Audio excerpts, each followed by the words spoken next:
नमस्कार मित्रांनो, मी राजेंद्र कांबळे. आज निवडणुकीचा दिवस होता. निवडणुकीचा दिवस असल्यामुळे संपूर्ण मावळ तालुक्यामध्ये अ, निवडणुकीच्यासाठी लोकं मतदानाला जात होते. माझंही मतदान कामशेत या ठिकाणी असलेल्या पंचशील कॉलनी या विभागामध्ये माझं मतदान आहे. ते मतदान करण्यासाठी मी दुपारी दुपारनंतर 4 4:15च्या दरम्यानमध्ये मी बूथवरती गेलो. जिल्हा परिषद प्राथमिक शाळा 1 यामध्ये असलेल्या 5 नंबरच्या बूथवरती मी मतदान करण्यासाठी गेलो. मतदान करण्यासाठी गेलेलो असताना त्या ठिकाणी त्या रूममध्ये आतमध्ये गेल्यानंतर उजव्या बाजूला व्हेरिफिकेशन करणारे किंवा जे मतदार येतात त्यांच्याकडनं चिठ्ठी घेऊन तो मतदार तोच आहे का हे पाहणारी लोकं बसलेली होती. 2 लोकं होती. त्यामध्ये एक मुलगा होता आणि एक हे होता. त्या लोकांनी माझं लिस्ट काढली. ती लिस्ट काढल्यानंतर त्या लिस्टमध्ये त्यांनी माझं नाव शोधलं आणि निवडणूक यादीच्या लिस्टमध्ये माझ्या शेजारी माझ्या आईचंही नाव आहे. माझ्या नाव शोधत असताना माझं नाव त्यांना भेटलं आणि त्यांनी त्यापुढे टिक केली, की मी मतदानाला आलेलो आहे. त्यानंतर त्यांनी माझ्याकडनं माझा वोटर आयडी मागितला. म्हणजे त्याच्या पुढच्या व्यक्तीकडनं माझा वोटर आयडी मागितला, माझी चिठ्ठी मागितली, किती नंबरचं हे दिले ते मागितलं. मी त्यांना तेही दिलं. त्याच्यानंतर त्यांनी त्यांच्याकडची यादी उघडली. त्याच्यामध्येही माझं नाव त्याच्यामध्ये पाहिलं गेलं, शोधलं गेलं. माझं नाव भेटलं. माझ्या नावाच्या शेजारी माझ्या आईचं नाव आहे. त्या ठिकाणी मी पाहिले, की माझ्या आईच्या नावावरती पुढे टिक केलेली आहे, की ही मतदान करून गेले म्हणून. मी त्या पहिल्या माणसाला परत विचारलं, की तुम्ही माझ्या आईने वोटिंग केलेलं आहे का? तो म्हणला, "हो, तुमची आई वोटिंग करून गेलेली आहे." तो म्हणलं, "कधी गेले?" ते म्हणले, "मगाशीच गेले." त्यांनी मला वेळ कन्फर्म नाही सांगितलं किती वाजता गेले ते. पण त्यांनी सांगितलं, की बाबा ती वोटिंग करून गेलेली आहे. मला थोडा संशय आला. याचं कारण म्हणजे माझी आई कालपासून आजारी आहे. तिला चालताही येत नाही. तिच्या अंगाचा थरकाप होतो. तिला उभं नीट राहता येत नाही. त्यामुळे तिला आम्ही काल ॲडमिट केली होती. संध्याकाळी काही कारणास्तव आम्ही तिला घरी घेऊन आलो आणि पुन्हा आज सकाळी 10:30च्या सुमारास 10:15 10:30च्या सुमारास आम्ही तिला ॲडमिट केली हॉस्पिटलमध्ये.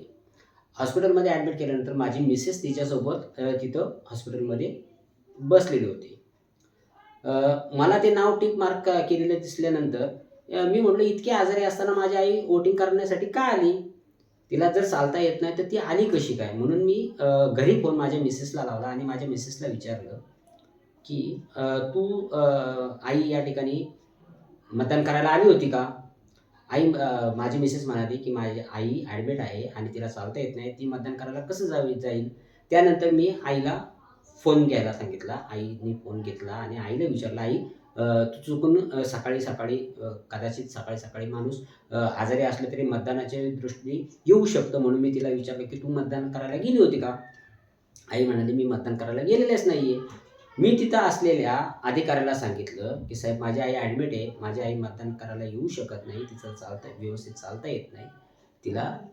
तर ती या ठिकाणी मतदान करून गेलेलीच नाहीये." तर त्या अधिकाऱ्याने माझ्याबरोबर मला अगदी अर्वाच्य इतक्या ह्याच्या शब्दामध्ये सांगितलं, तू तिचा मुलगा असला तरी तुला हे बोलण्याचा अधिकार नाही. आम्ही ऐकून घेतोय म्हणून घेतोय, नाहीतर आम्ही तुझं ऐकून घेणार नाही."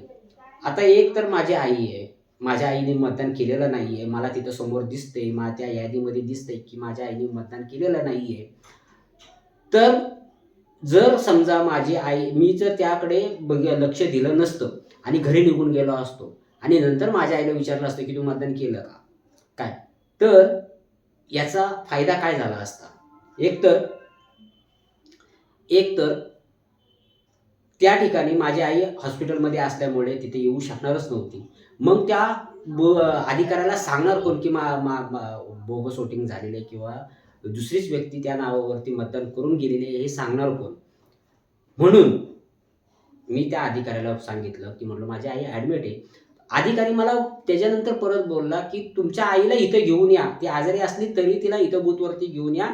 त्यानंतर मी तिला तिचं आधार कार्ड, आय कार्ड असेल तर मग मी तिला हे दाखवू शकतो." मी आईला तिथं घेऊन गेल्यानंतर सुद्धा तो व्यक्ती माझ्यावरती ओरडू लागला.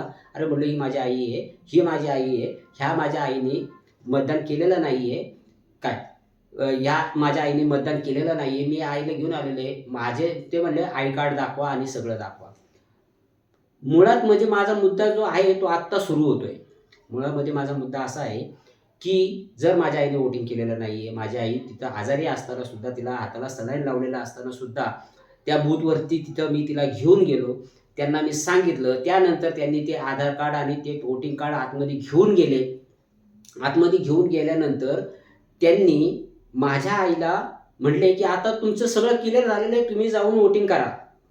आता मला मित्रांनो एक गोष्ट सांगा, की जर माझ्या आईच्या नावावरती एखादा व्यक्ती बोगस मतदान करून गेलेला आहे, त्याने मतदान केलेलं आहे, ते मतदान कॅन्सल होतं का?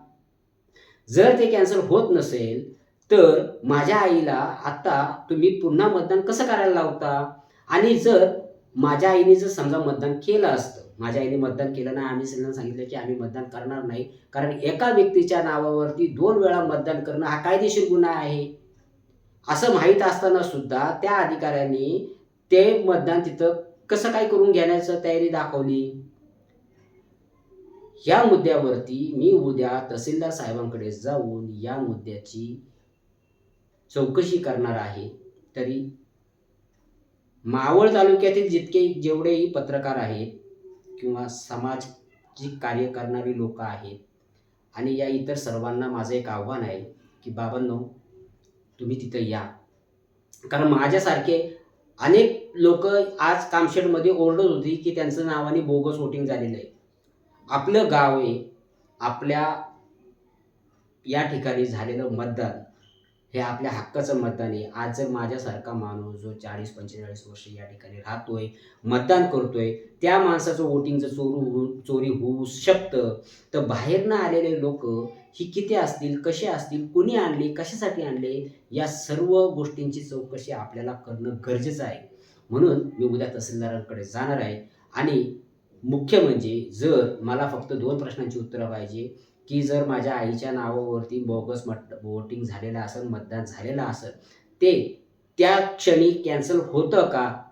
आणि होतं तर ते कसं होतं? आणि जर होत नाही, तर मग त्या एका नावावरती 2 मतदान कसे काय करू शकतात? या लोकांनी कसं सांगितलं, की तिथं हे करून घे? मला ह्या 2 प्रश्नांची उत्तरं पाहिजे आणि यासाठी मी उद्या तहसीलदार साहेबांकडे तिथे जाणार आहे. वडगाव मावळ या ठिकाणी 10:30 वाजता मी तिथे येणार आहे. तुम्हीही या आणि साहेबांना प्रश्न विचारा. जय भारत, जय संविधान.